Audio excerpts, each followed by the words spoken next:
Thank you for joining us this morning. We will give folks a minute or two to join and then get started.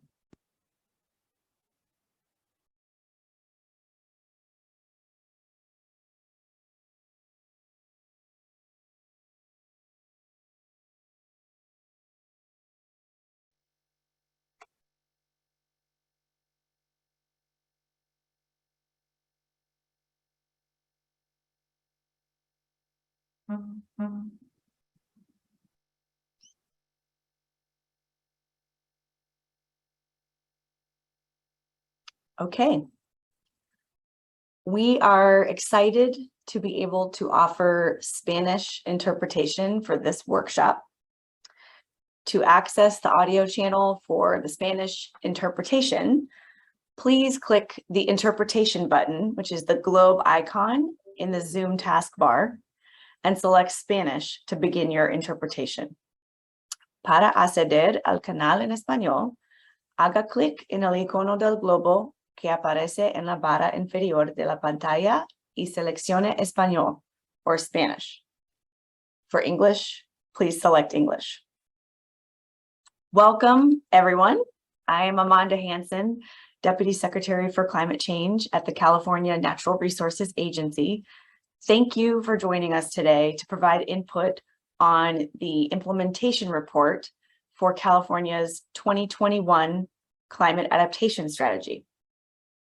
The Natural Resources Agency is responsible for coordinating updates to this strategy every 3 years. The 2021 update was released in the spring of this year, and we co-coordinated the development of this strategy with the Governor's Office of Planning and Research, along with agencies across the Newsom administration.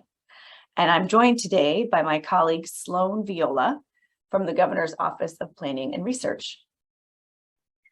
Good morning, everyone. Welcome back to the California Climate Adaptation Strategy's annual implementation reporting workshop series. I'm Sloan Viola, Council Program Manager for the Governor's Office of Planning and Research.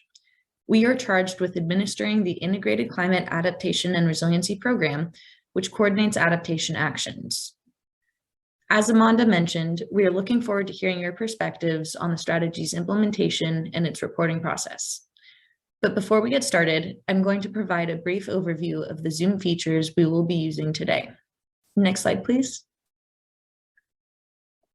As you may have noticed, we are recording this workshop. We will post the presentation portion on our website. The breakout room discussions will be recorded for note-taking purposes only. Next, if you would like to access auto-generated captions for the presentation, please click on the CC Live transcript icon in the Zoom taskbar. Next slide, please. Here's a brief overview of today's agenda. We will give a brief, high-level presentation on the strategy progress reporting, but we'll spend the majority of our time together hearing from you. Next slide, please. Perfect. If you're joining us today, you may already be familiar with California's climate adaptation strategy. But for a refresher or for new participants, each strategy's tri-annual update builds on the successes and lessons learned from the previous one, and the updated 2021 strategy released in April was no different. Our approach was based on extensive public outreach and close partnerships with state agencies. The strategy links together the state's existing, planned, and resourced climate adaptation efforts, showing how they fit together to achieve broad climate resilience priorities. The strategy also specifies needed actions with timeframes and metrics to drive progress and enable accountability. The strategy is organized around outcome-based priorities rather than individual sectors, enabling a coordinated, integrated approach to building climate resilience. This approach recognizes how climate adaptation is implemented on the ground and reflects our commitment to integrating climate resilience into the work of all state agencies. The 2021 strategy was released as an interactive website and serves as a hub for state climate resilience action. This website will be updated to reflect progress and make adjustments, and will allow for Californians to easily access information on our efforts. To build on a whole of government approach to climate adaptation, we structured the climate adaptation strategy around 6 co-equal priorities that enable us to draw connections among our collective efforts. These priorities provide strategic direction by guiding the state's policies, programs, and investments. These priorities were refined through a robust public stakeholder engagement process held last summer. Here's an example of how each priority is supported by goals, actions, and success metrics included in the draft strategy. On the screen, you see the priority to strengthen protections for climate-vulnerable communities. In the strategy, this priority includes 3 goals. The one we're showing here is engage with and build capacity in climate-vulnerable communities, with an action 2, support technical assistance to make climate-smart agricultural knowledge and incentives available to socially disadvantaged farmers and ranchers in disadvantaged communities. In this case, the success metric is at least 25% of technical assistance consultations are made with socially disadvantaged farmers and ranchers through the Climate-Smart Agriculture Technical Assistance Grant Program. Each success metric includes timeframe, relevant agencies, and links to more detail. And that does it for our overview and context setting for the strategy itself. Now, Amanda will discuss the next phase we are in, annual reporting on implementation progress. Thanks, Sloan. Right. So the state is responsible for reporting annually on our implementation of the adaptation strategy. And in addition to supporting transparency and accountability, annual reporting also enables us to share progress and identify successes, best practices, implementation gaps, and near-term priorities. Next slide. To meet these goals, the implementation reporting will consist of 2 key components. 1, an implementation report, and 2, updates to the strategy website on progress. Earlier this month, we gathered input on what would be most useful to include in the implementation report. We heard a desire to include success stories and opportunities to overcome near-term challenges. Comprehensive updates will be available through the strategy's website, where we will track and report progress on the strategy's success metrics through the website. Next slide.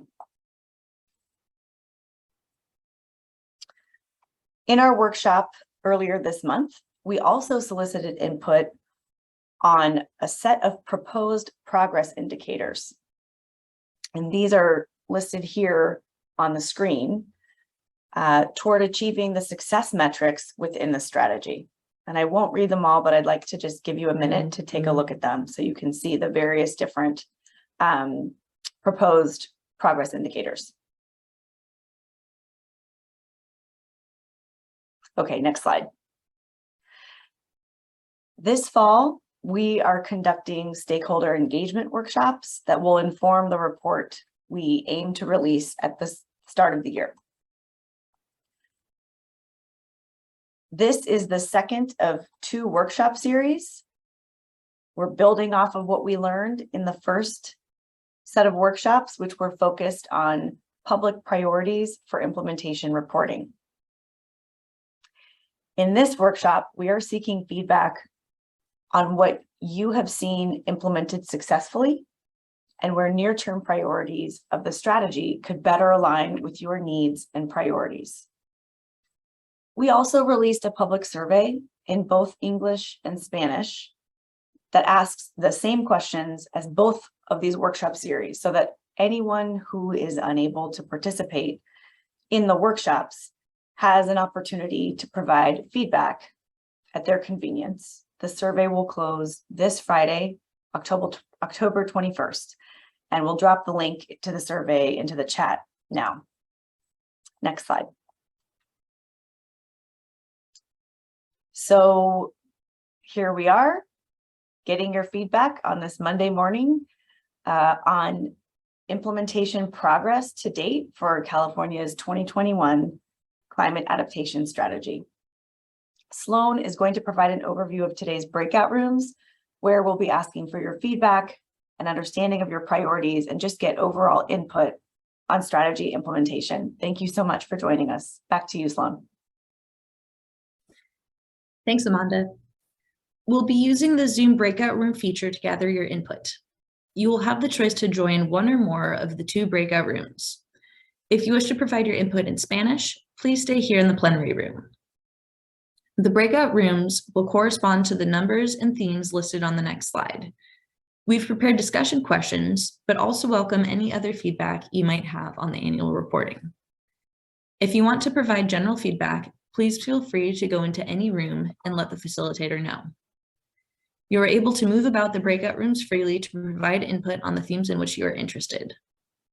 To provide your comment within the breakout room, please raise your hand, or you are welcome to share your comment in the chat. We respectfully request that you stay under 3 minutes in the first comment that you make in order to give everyone who'd like to comment verbally the time and space to do so. Once you are finished providing feedback, you may leave the workshop. We will not be reconvening as a large group at the end, so you will not miss anything. Next slide, please. So here are the questions to guide the discussion in the breakout rooms. Room 1 will focus on the implementation progress, and room 2 will discuss priorities for future areas of focus. We will have these questions posted in the chat and in the breakout rooms, so don't worry about getting these questions written down now. As a reminder, there's no closing session in the main room, so you will not miss anything if you log out after providing your comments.